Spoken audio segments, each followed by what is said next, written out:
আসসালামু আলাইকুম everyone, welcome back to my channel. আমি লিলি আর লিলিস ফ্যামিলিতে আপনাদের সবাইকে ওয়েলকাম জানাচ্ছি আর একটা ডেলি লাইফস্টাইল ব্লগ নিয়ে।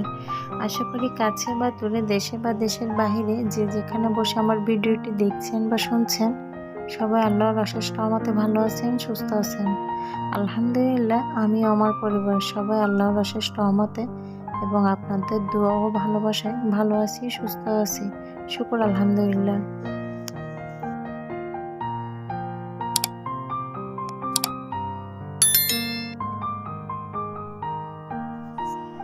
যেহেতু বাইরে বর্ষা অনবরত পড়তেছে, মানে বৃষ্টি হচ্ছে আজকে কয়েকদিন ধরে একনাগাড়া।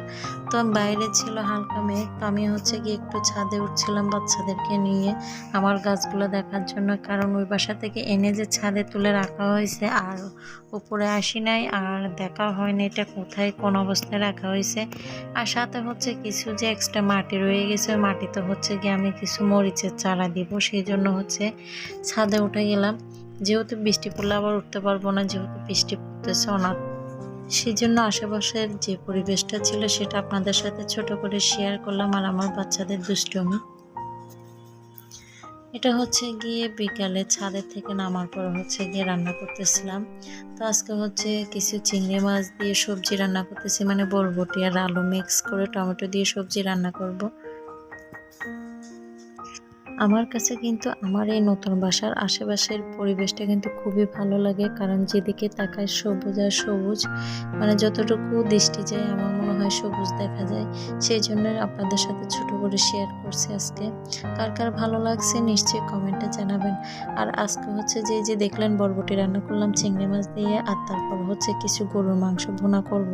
মানে ভুনা বললেও ভুল হবে, এখানে আমি কিছু কাঁঠালের বিচি আর একটা আলু মিক্স করে রান্না করব। কাঁঠালের বিচিটা দিব গিয়ে আপনাদের ভাইয়ের মাংস দিয়ে কাঁঠালের বিচি খেতে খুবই পছন্দ করে, সেই জন্য। আর একটা আলু দিব গিয়ে আমার বাচ্চাদের জন্য।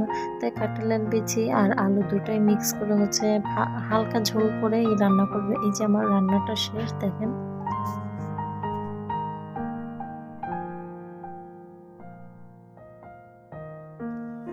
আপনারা কে কে পছন্দ করেন কাঁঠালে বিচি দিয়ে এই যে মাংস, মানে মুরগির মাংস হোক গরুর মাংস হোক, সেটা খেতে নিশ্চয়ই জানাবেন। আর তারপর গিয়ে যে দেখেন আমার বাসার জানালাগুলা, আমি আমার বাসায় মনে করি। আর যেহেতু আমি এখানেই বসবাস করব, এখানেই থাকবো, তো আমি এটাকে আমার মানে আমার রুচি অনুযায়ী এটাকে পরিষ্কার পরিচ্ছন্ন করব। যে ছিল সে চলে গেছে, সে যেটাই করে গেছে, যাই হোক সেটা আমি আজকে আর বলতে চাই না। তো এই যে দেখেন জানালাগুলোর কি অবস্থা। তো এগুলা গিয়ে আমি আজকে পরিষ্কার করব, আপনাদেরকে সাথে নিয়ে আর কীভাবে পরিষ্কার করব সেটাও আপনাদের সাথে শেয়ার করব। তো আমি একটা বালতিতে কিছুটা পানি দিয়ে সেখানে একটু বেশি করে এই যে আমরা থালা বাসন ধুই যে ভিম লিকুইড, ওটা মিক্স করে দিই। আমরা অনেকে কিন্তু সাবান পানি বা পাউডার পানি দিয়ে জানালার গ্লাসগুলো পরিষ্কার করি। সেক্ষেত্রে হয় কি জানালার যে গ্লাসটা সেটা কি সাদা সাদা এক ধরনের দাগ দাগ হয়ে যায়। কিন্তু আপনি যদি জানালার গ্লাস পরিষ্কার করার সময় যদি এই যে ভিম লিকুইডটা ইউজ করেন, তাহলে দেখবেন যে এই যে সাদা সাদা ছোপ ছোপ দাগ পড়া ওটা কিন্তু আর হবে না। তো ওভাবে গিয়ে আমি একটা রুমের জানালা পরিষ্কার করে নিয়েছি। আর তারপর গিয়ে এই যে আমার রুমের জানালার অবস্থা দেখেন। এটা দেখলে আসলে আমার অনেক কষ্ট লাগে, অনেক হাসিও আসে। আসলে মানুষ এই অবস্থার মধ্যে কিভাবে সে যে এখানে বসবাস করছে বা এখানে থাকছে, যে ছিল সে কিন্তু এখনো এই বিল্ডিংয়ে আছে। আর ওরা গিয়ে 5 তলা থেকে 4 তলায় নামছে, আর আমি 5 তলায় আসছি। তো উনি কিন্তু এখন এই বিল্ডিংয়েই আছে, কিন্তু আমি জানি না এখন যে বাসাটায় গেছে উনি ওই বাসাটার কি অবস্থা করবে। আসলে কি আর বলবো, মানে মানুষের রুচি যে এতটা নিচে আপনারা দেখলে বুঝতে পারতেছেন। এই যে এতগুলা ধুলো ময়লা, মানে আর এখানে যে তেলাপোকা যে বাসস্থান, মূল বাসস্থান ছিল মনে হয় যে আমার এই জানালার মধ্যে, মানে এতটা নোংরা পরিবেশ বলার বাইরে। আর এই বাসায় আসছি আজকে একটা সপ্তাহ 1 সেকেন্ড বা 1 মিনিট গিয়ে আমি জিরাইতে বা বসতে পারি নাই, মানে প্রত্যেক দিন কিছু না কিছু পরিষ্কার করার কাজে লেগেই রয়েছি। আর এই যে দেখেন পরিষ্কার করার পরে মানে গ্লাসগুলো কত ক্লিন মনে হচ্ছে যে এখানে প্রাণ ফিরে পাইছে, গ্লাসগুলোও মনে হচ্ছে একটা অভিশপ্ত জীবন থেকে মুক্তি পাইছে, এরকম একটা ফিল আমার মনে হচ্ছে। তো দেখেন এর আগে কিন্তু বাইরে কিছুই দেখা যায় না, যখন পরিষ্কার করছি কিন্তু গ্লাসের মানে ভিতর দিয়েও বাইরে একদম ক্লিয়ারভাবে সব কিছু দেখা যাচ্ছিল। তো এই ধরনের একটা পরিবেশ মানে যে কোনো মানুষকে অনেক বেশি আনন্দ দেয়। কিন্তু জানি না যে ছিল আপুটা, উনি এরকম করে কিভাবে রেখে গেছে বা এরকম করে কিভাবে এর মধ্যে বসবাস করছে। ওনারও কিন্তু দুইটা ছোট ছোট বাচ্চা ছিল। আর ছোট বাচ্চা থাকলে হচ্ছে কি আরও বেশি ঘর পরিষ্কার রাখতে হয়, কারণ ওরা কোথায় হাত দিচ্ছে, কোথায় ময়লা ধরতেছে, এগুলো কিন্তু ওরা বুঝে না, জানে না। আমার ছেলে মেয়েকে তো আমি সবসময় দেখি জানলার গ্রিল ধরে, এটা ধরে ওটা ধরে, আর আমি সবসময় এদিকে পরিষ্কার করতে হয় ওদিকে পরিষ্কার করতে হয়।